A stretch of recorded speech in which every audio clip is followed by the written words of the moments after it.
فجر کی نمازوں کے اندر امام کی آواز سے مسجد قنوت نازلہ سے گونجتی ہے۔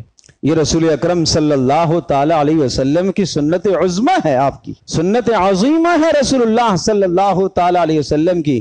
آپ نے فجر کی نماز میں قنوت نازلہ پڑھی اور قنوت نازلہ کے اندر آپ نے نام لے لے کر دعائیں فرمائیں اور نام لے لے کر آپ نے بد دعائیں بھی فرمائیں۔ اللہم انجا، اللہم انجل الولید ابن الولید وعیاش ابن ربیعہ والمستضعفین من الرجال والولدان الذین یقولون ربنا اخرجنا من هذه القریة الظالم اہلها وَاجْعَلْ لَنَا مِن لَّدُنْكَ وَلِيًّا وَاجْعَلْ لَنَا مِن لَّدُنْكَ نَصِيرًا۔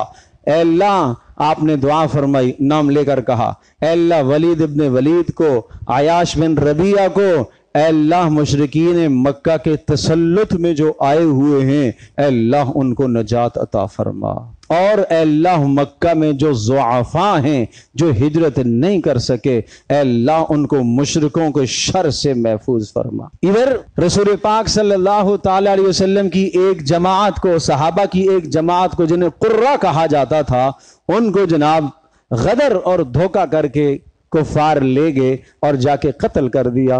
آپ نے ان کے لیے بھی بد دعا کی فجر کی نماز میں، اللہم علیک بالرعل زکوان وعصیہ۔